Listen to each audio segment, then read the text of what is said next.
Assalamualaikum warahmatullahi wabarakatuh. Perkenalkan, nama saya Nurul Sakinah dari Prodi PLB kelas 3B semester 3. Nah, di sini saya akan melanjutkan materi tahap 2 yang diberikan oleh Ibu dosen pengampu Ibunda Sugi Hartati SPD MPD. Di sini saya akan membahas dampak ketunanetraan terhadap perkembangan bahasa anak tunanetra. Tunanetra harus memiliki kemampuan dan bersemangat untuk meningkatkan kemampuan bahasa yang dimilikinya untuk proses komunikasi. Jadi, kita dapat menjabarkan dari keterangan tersebut bahwa anak tunanetra itu harus selalu bersemangat dan memiliki kemampuan-kemampuan yang lain untuk mengembangkan bahasanya agar bahasa mereka dapat diterima oleh orang lain atau dipengerti oleh orang lain, sehingga proses komunikasi dapat berjalan dengan lancar, agar anak tunanetra itu dapat berkomunikasi dengan baik oleh orang lain. Semisal dia menemukan bahasa-bahasa yang layak digunakan, sehingga masyarakat luas itu dapat menerima bahasa tersebut atau dapat mengerti atau dapat memahami, sehingga nanti akan mempermudah proses komunikasinya seperti itu. Nah, tunanetra itu biasanya kesulitan menggunakan bahasa nonverbal karena mereka itu kekurangan rangsangan visual. Nah, kita harus menemukan solusi untuk masalah tersebut. Jadi harus ada upaya kerjasama antara keluarga, dari pihak pendidikan, tentunya dari pihak sekolah, agar anak-anak tersebut itu, anak-anak tunanetra khususnya, dapat berekspresi sesuai dengan minat dan bakat mereka, sesuai dengan kemampuan mereka, agar nanti kita lebih bisa untuk menangani prosesnya, agar mereka dapat mendapatkan pendidikan atau penanganan yang sesuai. Jadi nanti proses komunikasi dan proses pembelajarannya itu akan lebih stabil dan optimal seperti itu. Lagi-lagi kita kembali ke peran orang terdekat, keluarga, dan tentunya guru itu sangat penting. Baik, kita lanjutkan lagi ke materi selanjutnya, yaitu ketunanetraan ya. Ini bahas ketunanetra itu dalam penanganannya kita itu harus memberikan seperti contoh-contoh komunikasi agar dapat diterima mereka dan ditiru mereka gitu. Misalnya kita mengajarkan dengan sapaan, atau misalnya dengan teguran, atau mengajarkan mencium bau harum seperti itu. Misalnya kan orang tunanetra itu biasanya lebih membutuhkan orang lain gitu. Seperti contohnya kan kalau orang tunanetra itu bisa mengantuk kalau misalnya mendengarkan lantunan ayat suci Al-Quran. Itu kan berarti dengan bantuan orang lain gitu, seperti rangsangan-rangsangan, misal menggandeng gitu kan. Mereka tuh mendapatkan informasi komunikasi dengan cara hal-hal seperti itu. Terus tunanetra itu mengandalkan instingnya, berarti ya itu untuk merespon atau memahami orang lain, untuk komunikasinya itu seperti itu. Selanjutnya kita lanjut ke komunikasi. Dalam komunikasi itu untuk memberikan arahan atau memberikan perintah itu ada beberapa contoh. Misalnya dalam proses pembelajaran, misalnya ibu gurunya bilang atau ibu dosennya bilang, adik-adik mahasiswa harap tenang.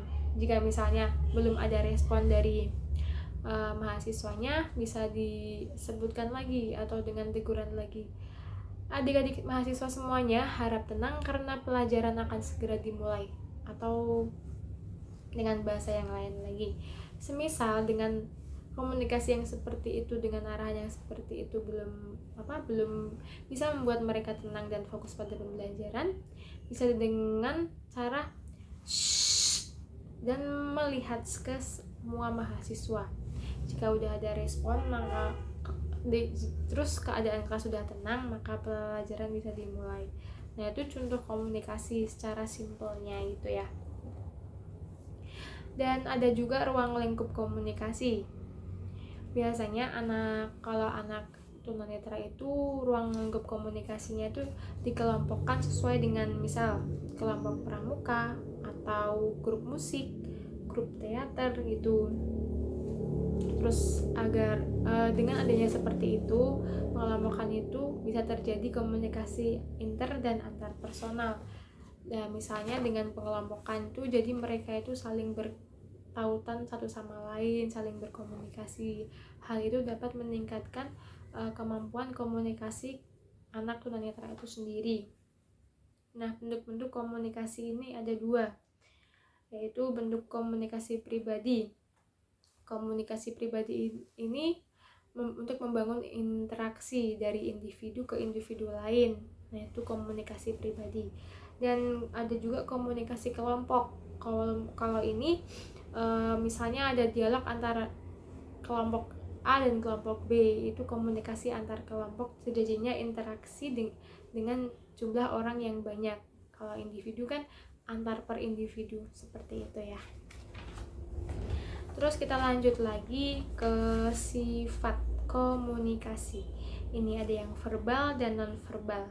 Kalau verbal itu bisa berbentuk lisan atau ucapan, dan atau bisa bentuk tulisan, menulis surat seperti itu. Kalau komunikasi non-verbal itu berdasarkan gestur tubuh atau misalkan dengan gambar seperti itu.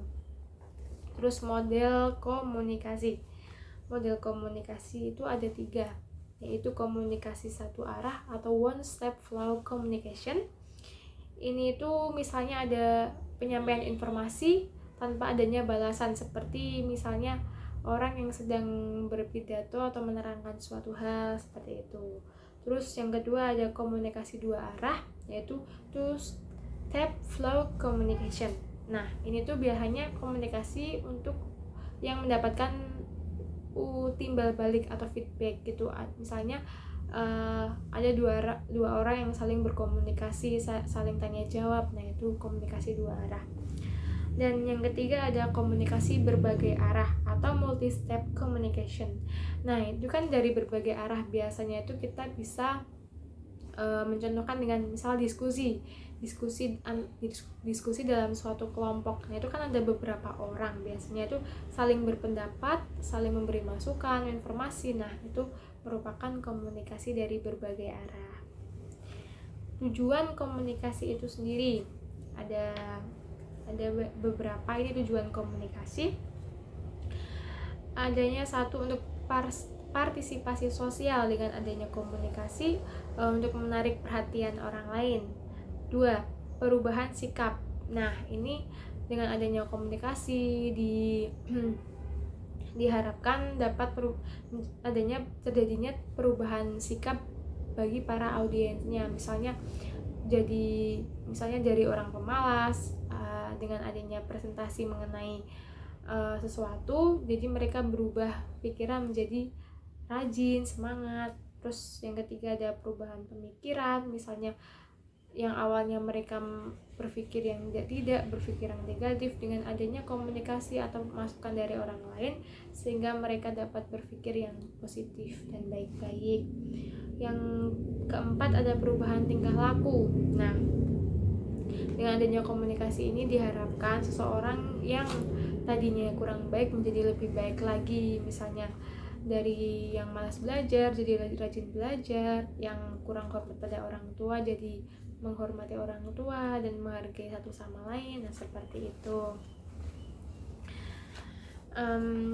Kemudian saya akan membacakan ini proses komunikasi yang menurut Braitz 1983, Lillian 1997, 60.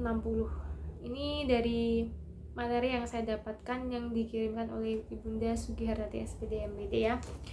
Proses komunikasi adalah komunikasi sebagai proses hubungan sosial antara pelaku komunikasi interpersonal atau antar pribadi berlangsung, berhadapan atau tatap muka, yang berbentuk dialog atau percakapan secara langsung maupun tidak langsung, baik secara primer atau tanpa alat maupun secara sekunder atau dengan alat. Nah, itulah yang dinamakan komunikasi sampai dengan proses komunikasinya itu seperti itu.